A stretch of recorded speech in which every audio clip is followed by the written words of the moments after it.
Aduh, lawan Madrid kalah lagi kita.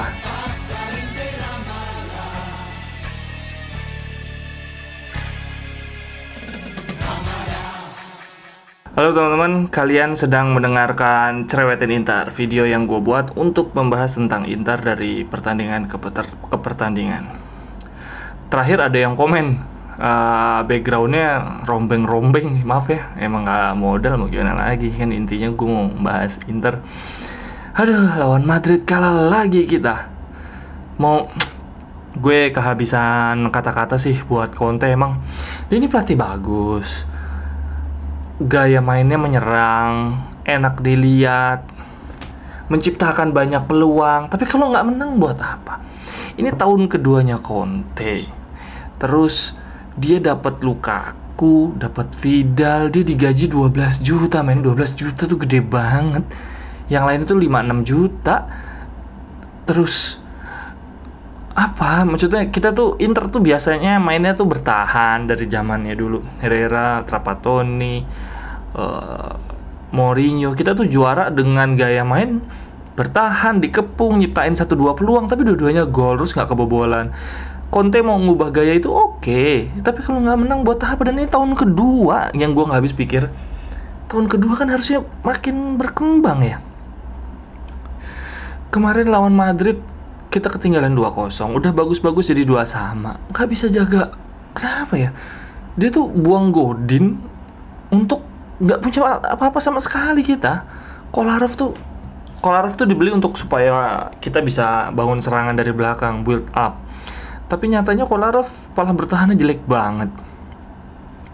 Gol pertamanya siapa? Benzema. Ya oke lah, Hakimi didorong, tapi Hakimi juga kemarin mainnya juga nggak begitu bagus ya. Dia kan di replay kelihatan ya, dia agak didorong sama si siapa, Mendy. Yang kedua golnya Ramos, bisanya kosong kayak gitu. Oke, kita bisa ngebalap. Lautaro jadi pemain termuda, gue baca Lautaro itu jadi pemain termuda yang bisa nyetak gol ke gawang Madrid dan Barca. Gokil. Perisic dia nyetak gol berturut-turut selama dimainkan jadi penyerang. Hari sebelumnya lawan Parma ngegolin, sekarang ngegolin lagi. Oke, tapi tetap kita butuh penyerang baru. Alexis Sanchez dimainin ya memang lebih lincah, tapi nggak emang kelihatan lebih hidup, bergerak. Tapi tetap nggak, kita lebih butuh penyerang pelapisnya Lukaku yang setipe, yang jadi target man, yang bisa jadi dinding pemantul, bisa nyundul. Lautaro, Sanchez, Perisic, Pinamonti enggak ya, itu kan tipikal pendampingnya Lukaku ya. Pinamonti mungkin target man, tapi gaya mainnya kan kayak Icardi, bukan yang gaya kayak Lukaku. Apalagi sayap kirinya Ashley yang dia punya kemampuan bertahan dan menyerang lebih baik dibanding Darmian, lebih baik dibanding Perisic, lebih berimbang, tapi udah tua, nggak bisa kita ngandelin pemain usia 35 tahun untuk terus-terusan di Liga Champions, Liga Italia. Mau sampai kapan? Kita ini ngincernya juara loh, bukan ngincer masuk Liga Champions. Mosok ngandelin pemain usia 35 tahun. Vidal yang diharapkan jadi jenderal, kemarin mainnya lagi jelek banget. Terus Brozovic yang bagus ya. Setelah gol lawan Parma, kayaknya kepercayaan diri dia bertambah. Golnya Lautaro yang flip dari Barella itu juga diawali oleh Brozovic, bagus nih mainnya. Terus Barella ya seperti biasa, dia pemain paling konsisten, cuma diganti kayaknya kan dia kelelahan, dia nggak berhenti, dia nggak ini kan main-main terus sama kayak Vidal, nggak absen, nggak istirahat. Madrid dalam kondisi unggul 2-1 apa 2-0 ya? 2-1. Mereka melakukan pergantian pemain loh langsung. Siapa yang saya kiri, Vinicius main, terus sebelah kanannya siapa? Lupa gua, Rodrigo atau siapa, pokoknya dia masukin pemain ketika dalam kondisi unggul, masukin penyerang. Kita malah belum. Dan pergantian mereka sangat berdampak, sementara kita masukin Raja Nainggolan. Raja Nainggolan. Kita itu kalau main 3-4-1-2, posisi yang satu itu yang di belakang striker, kita butuh pemain yang karakternya persis kayak Raja Nainggolan. Dia kalau Eriksen kan terlalu banyak mundur. Eriksen tuh tipikal pemain yang potensinya keluar kalau banyak dribble bola. Sementara kalau si Eriksen banyak dribble bola, Brozovicnya yang potensinya meredup. Brozovic kan sutradara dari belakang, jadi Eriksen Brozovic nggak cocok main bareng. Makan Raja Nainggolan sebetulnya paling pas, tapi Raja Nainggolan juga main ogah-ogahan. Aduh, Raja sama Eriksen nih gue nggak tahu nih bakal dijual diganti sama siapa. Kayak paling cocok sih Castrovilli ya, Fiorentina tuh sebetulnya, atau De Paul. Kalau Locatelli yang lagi bagus, Locatelli Sassuolo itu, tapi dia posisinya lebih mirip Brozovic. Jadi kita lebih butuh pemain yang antara dia attacking midfielder yang siap dijadiin pemain yang berdiri di belakang striker yang banyak menekan, shooting jarak jauh. Itu Castrovilli gitu lebih bagus.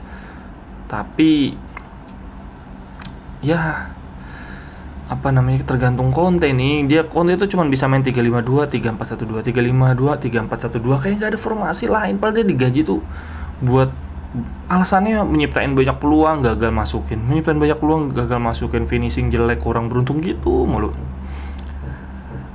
Untuk lini belakang, Bastoni main bagus. Aduh, ada yang lagi ngebangun lagi tetangga gue. Maaf ya kalau ada suara dakduk-dakduk. Bastoni main bagus banget. De Ambrosio ngantongin Hazard, tapi De Vrij lagi jelek. Si Handanovic kalau nggak kebobolan kayaknya dia nggak puas. Gue udah kehabisan kata-kata. Menurut teman-teman gimana kemarin? Kalau dari permainan, nyiptain peluang, Conte tuh udah jagonya deh. Kita nggak bisa ngeluh. Masalah, emang bagus mainnya nyerang. Tapi kan masalahnya kan kita butuh menang. Ini, kita untung masih ada lawan Madrid lagi nih. Di kandang sendiri. Tapi itu habis jeda internasional.